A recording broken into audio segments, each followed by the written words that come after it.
जय हिंद दोस्तों, welcome to my YouTube channel S Rahul math. आप सभी मैट्रिक के छात्र छात्राओं को स्वागत है हमारा इस 15 दिन 15 मैराथन वाले क्लास के पार्ट 2 और चैप्टर 2 बहुपद में। चलिए बिना टाइम वेस्ट किए हम शुरू करते हैं। आज हम देखने वाले हैं क्या, तो आज हम बहुपद देखने वाले हैं। बहुपद चैप्टर 2 बहुपद का पहले हम पहचान देखेंगे। इस करके 4-5 क्वेश्चन दे दिया जाएगा, 4-5 ऑप्शन में दे दिया जाएगा और पूछा जाएगा कि इसमें बहुपद कौन है। यहाँ पे देखिए 7 है, 6x है, 6x plus 2, 6x square, 7x square के पावर -2 है। उसके बाद यहाँ पे 5x प्लस 6y। बहुपद किसको कहेंगे, यानी कि ABCD में जो संख्या होता है ना, x y a b c d e f g, जो किसी संख्या के साथ लगा होता है। ABCD का कोरिलेटर जो संख्या के साथ लगा होता है उसको चर बोलते हैं। यानी कि चर आपको पता होगा, x y ABCD को चर बोलते हैं। और जो संख्या के साथ चर लग गया उसको बहुपद बोलेंगे, चाहे चर एगो लगे चाहे चर दो गो लगे। यहाँ पे देखिए, यहाँ पे 7 है, 7 केवल संख्या यानी कि 7 अचर पद है।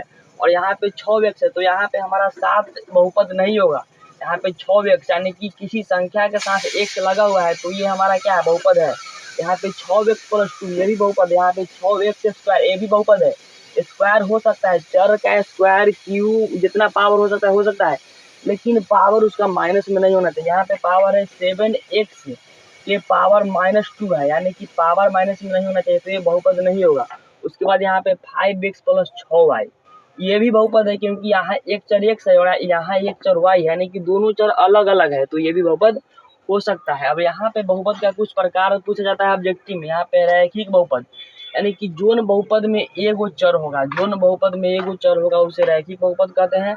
और द्विघात बहुपद, द्विघात यानी कि जिसका पावर 2 रहेगा वो हो जाएगा कितना, द्विघात बहुपद। मान लीजिए इस टाइप से क्वेश्चन आ जाता है 6x cube plus 5x cube square plus 7x power 7, इस बहुपद का घात कितना है। तो बहुपद में जिस चर का सबसे ज्यादा घात होगा वो उसका क्या हो जाएगा, मतलब सबसे ज्यादा पावर होगा वो उसका घात हो जाएगा, यानी कि इसमें घात क्या है, 7 है। उसके बाद हमारा आ जाता है त्रिघात बहुपद, जिस बहुपद का अधिकतम घात 3 होता है, जिस बहुपद का अधिकतम घात 3 होता है उसे हम त्रिघात बहुपद कहते हैं।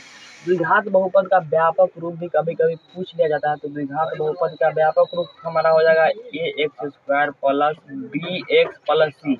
द्विघात बहुपद जब भी कभी लिखा जाएगा तो द्विघात बहुपद इसी रूप में लिखा जाएगा, यानी कि कोई और रूप नहीं हो सकता द्विघात बहुपद को लिखने का। अगर कुछ अलग टाइप से लिखा गया है तो वो द्विघात बहुपद नहीं होगा। बहुपद हो सकता है, द्विघात बहुपद नहीं होगा। उसके बाद हमारा क्वेश्चन दिया जाता है x square plus 3x plus 2 के शून्य के योग एवं गुणनफल ज्ञात करें। ऐसा क्वेश्चन मैट्रिक के हर शिफ्ट हर बार में पूछा जाता है 2 नंबर में। पहले इसका शून्य निकालेंगे, फिर शून्य का योग करेंगे, फिर शून्य का गुणनफल करेंगे। तो शून्य निकाला जाता है गुणनखंड से, जो कि आप लोग को आता होगा। ये मैराथन क्लास है तो इसमें हम गुणनखंड नहीं निकालेंगे, क्योंकि गुणनखंड निकालना आपको आता होगा। यहाँ पे हम सीधा फार्मूला पे जाएंगे, तो फार्मूला शून्य के योग का फार्मूला होता है -x का गुणांक बटे x स्क्वायर का गुणांक। ये कभी फार्मूला में पूछ दिया जाता है, लेकिन नॉर्मली यहाँ पे देख सकते हैं। जैसे कि द्विघात बहुपद है ना, तो द्विघात बहुपद का हमारा निकालना है शून्य का योग। पहले क्या करना है वो देखिए, पहले लिख देना है b, पहले b लिख देना है, फिर उसके बाद लिख देना है c, यानी कि b या c लिख देना है और दोनों के बटा में a लिख देना है, दोनों के बटा में क्या लिख देना है, a लिख देना है। और बस खाली योग वाला में माइनस लगा देना है। ये हो गया शून्य का योग, ये हो गया शून्य का गुणनफल। इसी को फार्मूला के रूप में लिख दिया गया। यहाँ पे देखिए b क्या है, x का गुणांक b है, यानी कि x के गुना में b है तो x का गुणांक हो गया b। और यहाँ पे a क्या है, x स्क्वायर का गुणांक a है, तो यहाँ पे हो गया x स्क्वायर का गुणांक। ये फार्मूला याद कर लेंगे, ऑब्जेक्टिव में कभी कभी पूछ देता है। यहाँ पे देखिए शून्य के योग एवं गुणनफल निकाले, तो यहाँ पे क्या करना होगा, -b बटे a। तो इसमें b क्या है, तो इसमें b क्या है, 3 है, तो माइनस फार्मूला का और b क्या है 3 और बटा में फार्मूला, यानी कि इसका a क्या है, तो यहाँ पे x स्क्वायर कुछ नहीं लगा हुआ है, यानी कि 1 है, तो बटा में हो जाएगा 1, यानी कि शून्य का योग -3।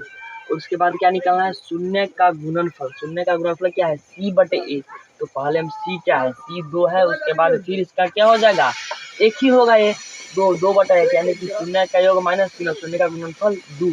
और उसके बाद यहाँ पे देखिए गुणनफल का फॉर्मूला है अचर पद बटे x स्क्वायर का गुणांक, यानी कि c है, इसके साथ कोई चर नहीं लगा हुआ है, यानी कि 2 है, इसके साथ कोई चर नहीं लगा हुआ है, यानी कि ये है अचर पद। तो इसका फॉर्मूला क्या होता है, अचर पद बटे x स्क्वायर का गुणांक, यानी कि c बटे a और -b बटे।